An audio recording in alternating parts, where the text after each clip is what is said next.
And so we've been looking at heaven, and today we want to look at the New Jerusalem. A lot of false perception of what heaven's going to be like and what it's going to look like. And I don't know if we'll ever be able to really understand it until we're there. But the Bible tells us lots of things about this New Jerusalem and that's in, and we will get to Revelation in a moment.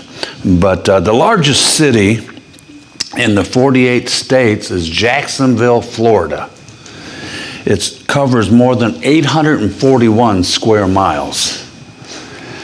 The biggest city, and population-wise, is, guess what? New York City, which boasts about 8.5 million people in New York City. Tokyo leads the way with 37 million people, followed by Delhi with 34 million, and Shanghai with 30 million. Cairo, Sao Paulo, and Mexico City each have more than 20 million residents, proving that megacities span the globe.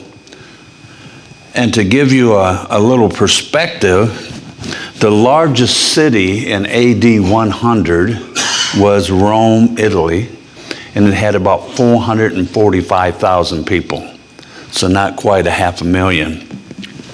Today, more than 150 Chinese cities have more than that.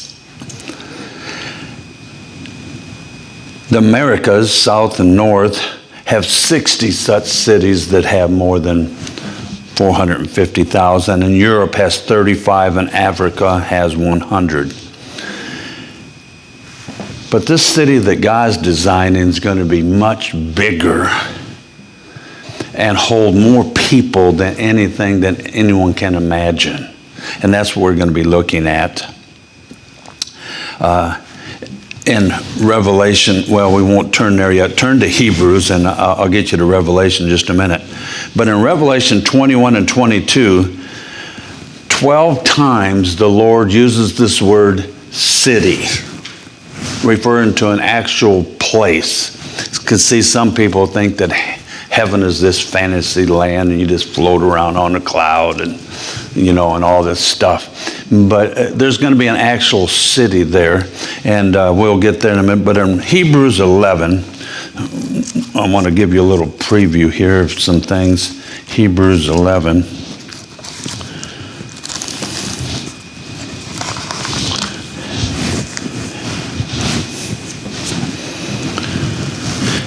Verse 10. People have been waiting to get to this New Jerusalem for a long time. And Abraham here says this in Hebrews 11:10, for he waited for the city, there's that word, which has foundations, whose builder and maker is God. So this is going to be a God-made city. And actually, we're going to find out it's already made. It's just waiting for God to plop it down here. But anyhow, Hebrew Christians were told in chapter 12, verse 22, chapter 12 of that same book, verse 22, but you have come to Mount Zion and to the city of the living God, the heavenly Jerusalem, to an innumerable company of angels. So not only do we have human beings there, we have what? We have angels. This is one massive place. And it's going to be amazing. And I'm not for sure what kind of bodies these angels will have. If there'll be spiritual bodies or if they're going to be physical bodies. Because, God sometimes let angels become physical bodies. And I don't know. See, that's the thing about heaven. We don't know everything. The wonder and the pull of seeing God's handiwork is going to be incredible. Paul mentioned this city, and we won't turn there. In Galatians, it says, the Jerusalem above is free, which is the mother of us all. So it's a place that is going to blow our minds, in my opinion. Now you can turn to Revelation chapter 3. You might want to mark your spot in Hebrews. We may come back there a little later. But Revelation chapter 3, verse 12.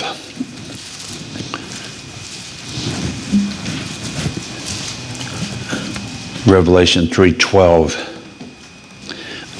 Excuse me. He who overcomes, I will make him a pillar in the temple of my God, and he shall go out no more. I will write on him the name of my God and the name of the city of my God, the new Jerusalem, which comes down out of heaven from my God, and I will write on him my new name. So here we see that God's going to write our names down in history. It's already written down. And we're going to see this new city, the city of God. And what I want to say about the New Jerusalem is that it's not heaven, it's the capital city of heaven. So I don't know what's going to be beyond that city, but it's a glorious thing to think of. We're just looking at a small section of the new heavens and the new earth. And so we'll get to enjoy that more. John wrote in chapter 21, and that's where we'll spend a lot of time in this chapter of Revelation, chapter 21 and 22. John wrote this in chapter 21, verse 2. Then I, John, saw the holy city, the new Jerusalem, coming down out of heaven from God, prepared as a bride adorned for her husband. You know, we dress up those brides really pretty in today's market, right?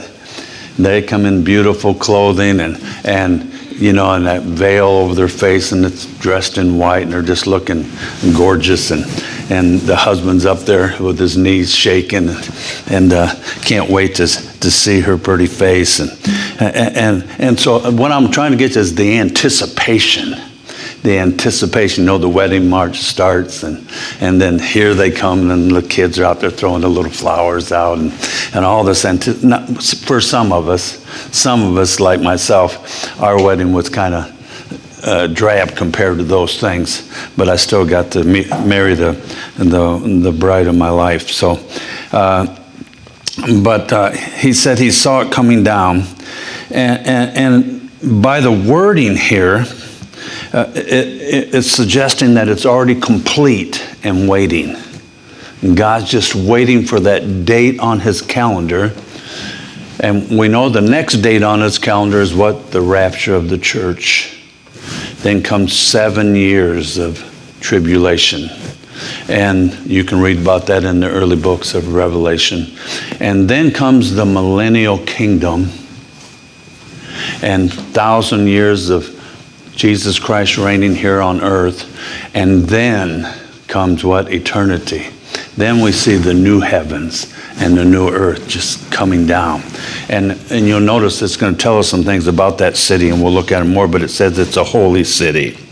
And again, there it said in Hebrews that the maker and the builder is God.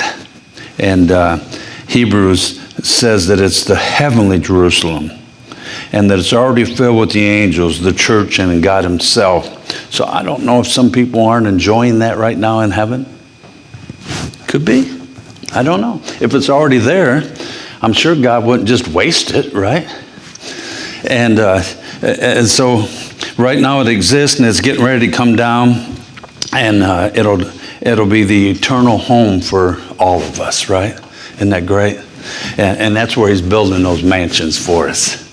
And we're looking forward, because he said, if I go and prepare a place for you, what? I will come again and receive you to myself, that where I am, there you may be also. And Jesus said that in John 14, as he's going to take us up there to be with him. And we're looking forward to that in the rapture. Or, if God sees fit, to take us through the other avenue of death, which for us is really just an extension of real life, right? Because Jesus said we don't die. We just go on to our new location. The dimensions of the city. Now here's where it gets some exciting stuff. In Revelation 21 and verse 15 and 16, it tells us the size of the city.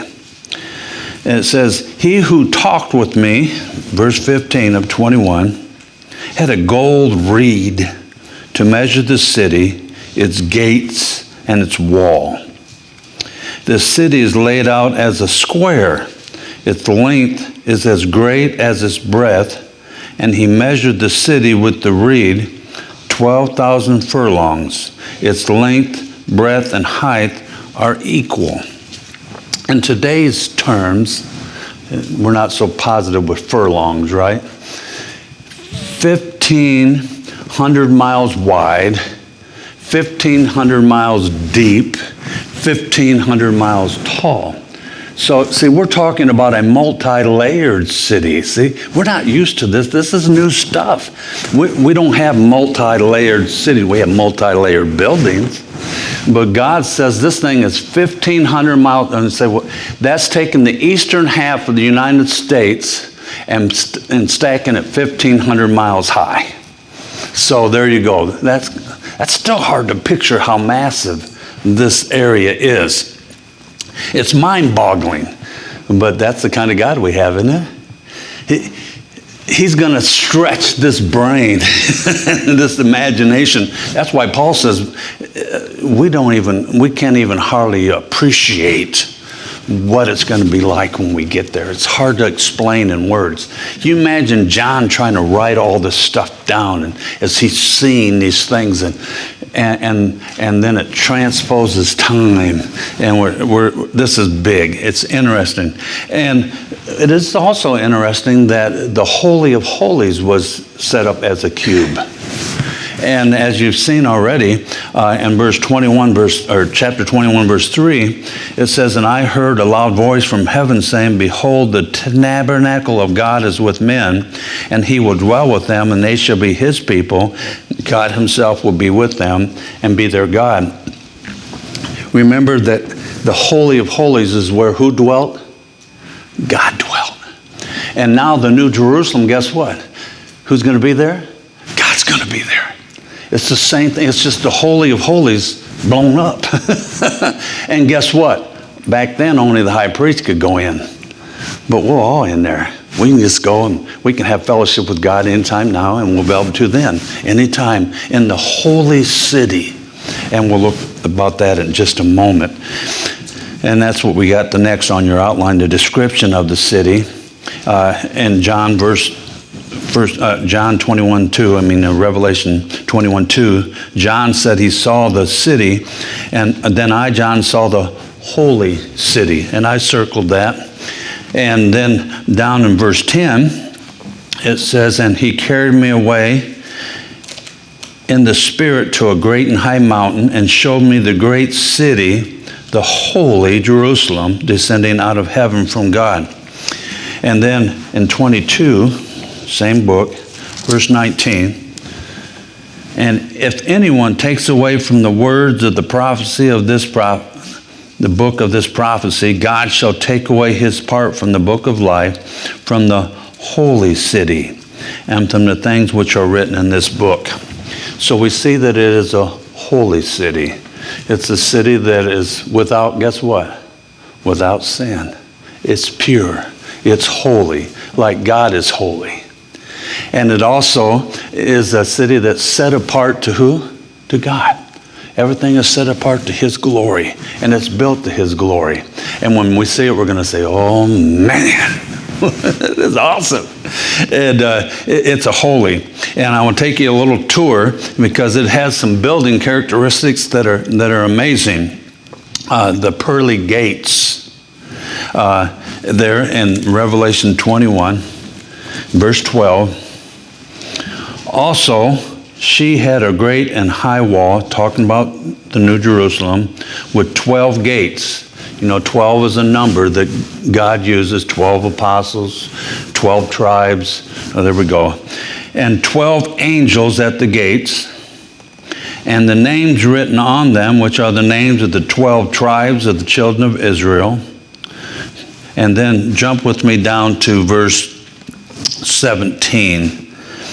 Then he measured its wall 140 cubits.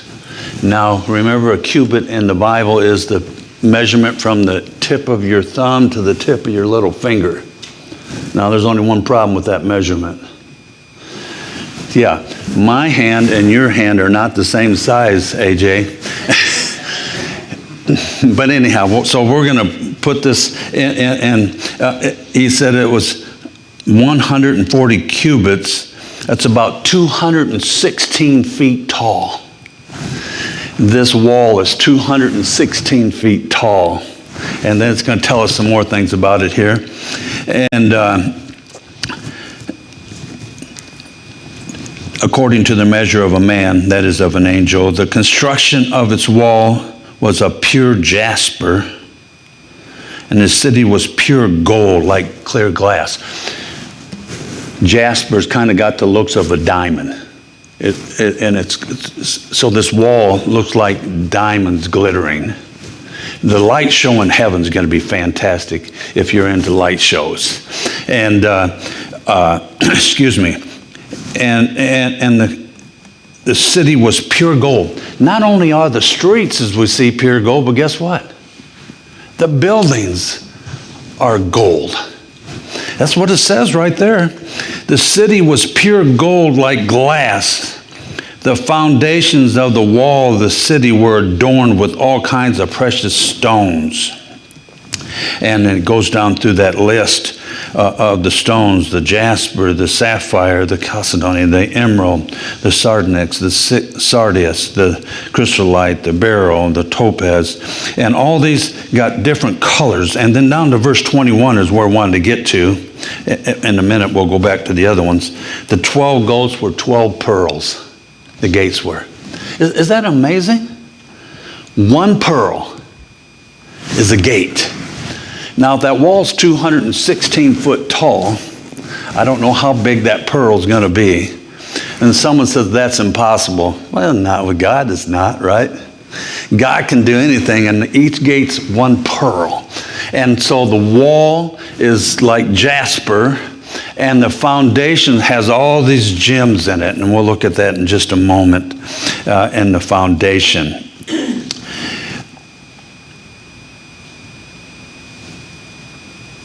Look at me with at the end of verse 25. It says this about it: its gates shall not be shut at all by day. There shall be no more what? No more night there. Gates will never be. You don't have to have gates closed if there's no problems, right? It's all welcome. Come on in, because the reason we're there is because we're saved and we've been redeemed, and we're all free to just go in and out and go wherever we want. No problems. And I don't think there's any congestion on the highway, any of those things. But the city and so the pearly gates. So you can just see a little bit of wonder. We won't need a special pass or have to earn our place. We'll be there because Jesus did what he did for us on the cross, right? The blood opens the gates. Then the foundation I have on the next one. And we shared a little bit about that. But remember, a building's greatest strength is in its what? Its foundation. Because if you don't have a good foundation, the buildings tumble. And it gives this beautiful picture of 12 foundations, from what it seems to be from the Greek. Each foundation was decorated with a different gem. So we see this beautiful colors just all there. And light, as we see, guess who the light is? The Lord is the light. We'll see in a minute. And it's shining through this, and we can see just beautiful light displays and colors and gorgeous. And it probably surrounds the whole city. This beautiful foundation. And John Walvoord also said that on the foundation were written the names of the apostles there, it says there. And he says the reason is, here the city recognizes the presence of the apostles representing the church, the body of Christ. And the fact that their names are inscribed upon the foundation symbolically indicates that the church itself is related to this heavenly city. eternity will be a lasting memorial to the redemption provided by Jesus Christ. And as you study the Word, you'll see that the church was built upon the foundation of the apostles and Christ. And so it's just a picture there in heaven. When you walk through those gates, you'll be so impressed that God did this for you. And then you'll see the streets of gold. We got city made out of the streets of gold. And I'm amazed when I remember someone saying, isn't it something, the things we value so much now, we're going to walk on. And it says there in verse 18, that the construction of its wall was of gold, or jasper, and the city was pure gold like clear glass. And then verse 21, the 12 gates were 12 pearls. Each individual gate was of 1 pearl. And the street of the city was pure gold like transparent glass. So now there's something that's a little different for us. Usually when we see gold, it's opaque and you can't see through it. But God says these streets are going to be so pure gold that you'll be able to see right through them. And no potholes. Isn't that great? No uneven spots. It's going to be perfect roads. And only God can do those. And it's going to last for eternity. Ours don't last for a couple of days. So anyhow, that's good. And the goal of heaven is so pure. But sometimes people believe that it's not only because the gold is so pure, it's because of our perception. We're going to be able to see things differently now than we will then. So anyhow, streets of gold all around. And then it talks about the light, and the Lamb is the light. And in verse 11 and verse 23 of this chapter, it says, having the glory of God, her light was like a most precious stone, like a jasper, clear as crystal. And then down with me in verse 23. The city had no need of the sun or of the moon to shine in it, for the glory of God illuminated it. The Lamb is its light. In the Old Testament, often we read about what the Shekinah glory of God. And it was so bright that you couldn't look into it. And we know that God is what? Light. And the Lamb is the light. And he claimed to be what? The light of the world. And one day he will be. So everywhere you go, there's no darkness anymore. It'll be light. And that's all the light that the Lord shines through everything. And so you'll be reminded in everything you do and everywhere you go that guess what? The light of the world is with you. And he's there guiding you. And it's brilliant. And the Shekinah glory. Actually, and it's not something old here in Revelation. I'm going to read you a verse out of Isaiah, which was written a lot of years before this. He said this, the sun shall no longer be your light by day, nor for brightness shall the moon give light to you, but the Lord will be you an everlasting light, and your God and your glory. So Isaiah saw this clear back then.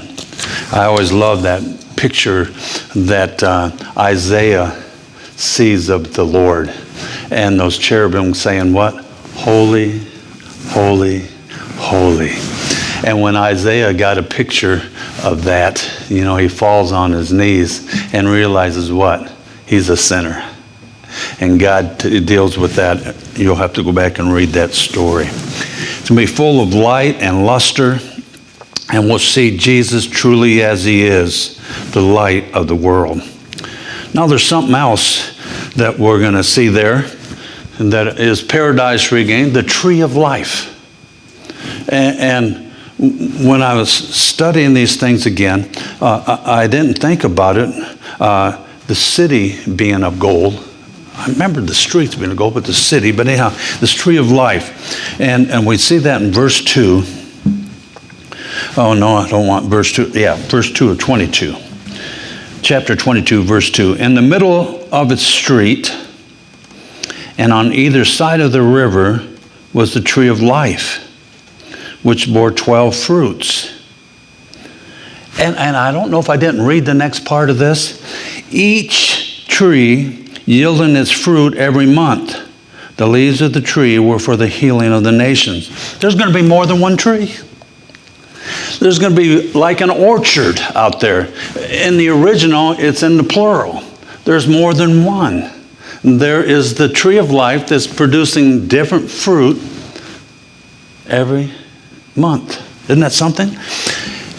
And so you learn something new when you're always learning something new. These trees bear fruit every month, and it would be like eating fruit from the Garden of Eden.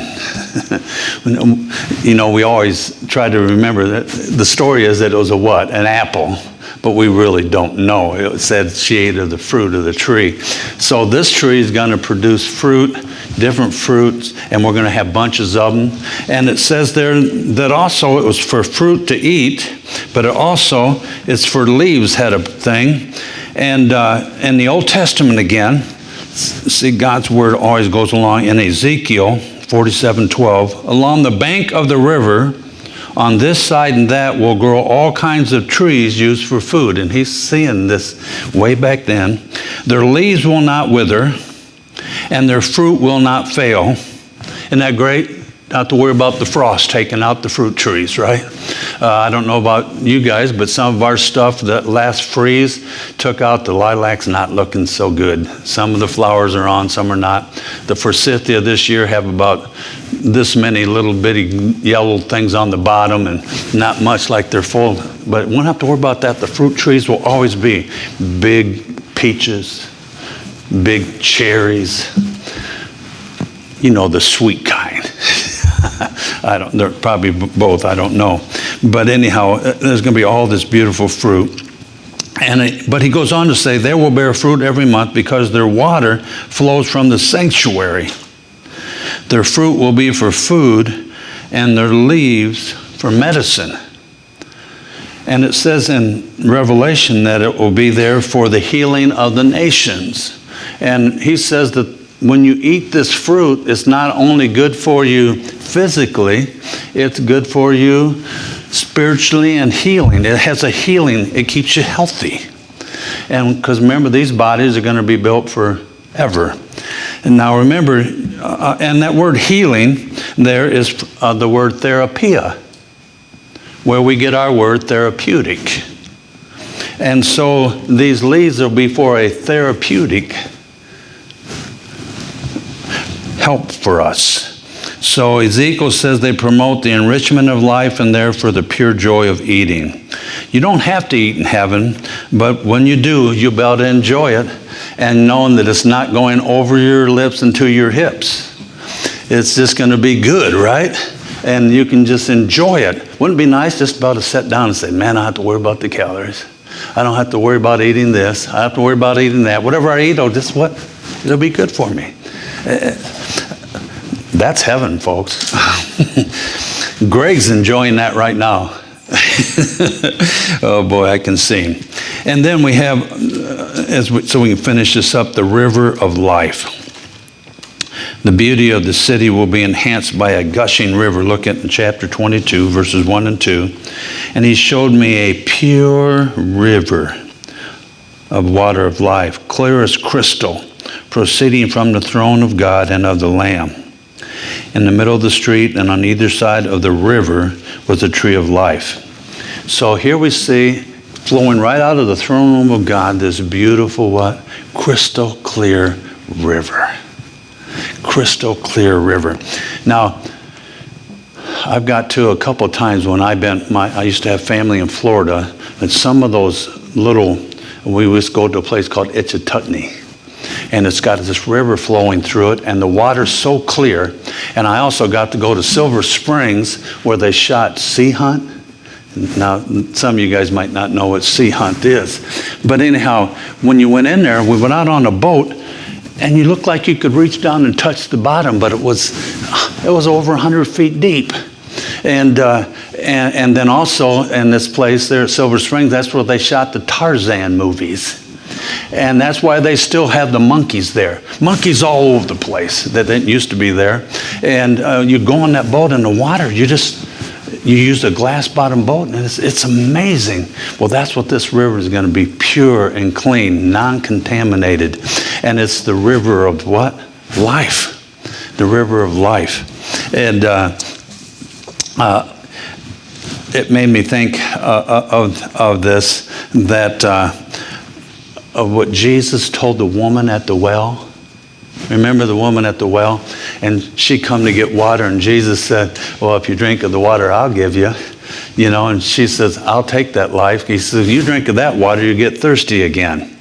He says, you drink of the water, the water of life. And he says, but whoever drinks of the water that I shall give him will never thirst, but the water that I shall give him will become in him a fountain of water springing up into everlasting life. So that's what I see. I see that picture, just everlasting life pouring right out of there. And whew, that's going to be some good drinking. The last thing that I do, and Bob, why I almost did that song like Bob had suggested, maybe it was the best place, that was put by accident second there, but look at me at chapter 21, verse 8. Says this, but the cowardly, unbelieving, abominable, murderers, sexually immoral, sorcerers, idolaters, and all liars shall have their part in the lake which burns with fire and brimstone, which is the second death. Look at me at verse 27. Verse 27 of chapter 1. Or 21, I'm sorry, I'll get it yet. 21, verse 27. But there shall by no means enter it anything that defiles or causes an abomination or a lie, but only those who are written in the Lamb's book of life. See, not everyone's going to heaven. And that song was just perfect. Where are you going to spend eternity? In the Bible, a lot of people say, man, that's heaven, that's going to be a wonderful place to be. Or I hear these statements, oh, they're so much better off now. You've heard that one, I know that. No more pain, no more that. Well, that could be true. As long as you have your name written in the book, in the Lamb's book of life. When I was reading this about that list, it made me think of the list in 1 Corinthians 6:19 or 6:9 through 11 there, where Paul lists a bunch of these same sins. And he says, you can guarantee that you will not get to heaven if you have this sin controlling your life. But some of you were. And that's what we're going to go when we get there, because some of us were. And we've received Jesus Christ, that payment on the cross for our sins, that he died and buried and was what? Resurrected to life. And someday we will be too, to a life that never ends, because we partaken in the river of life, right?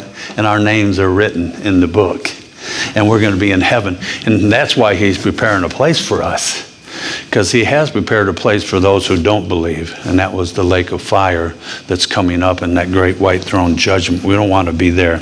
So I don't want anybody to be there.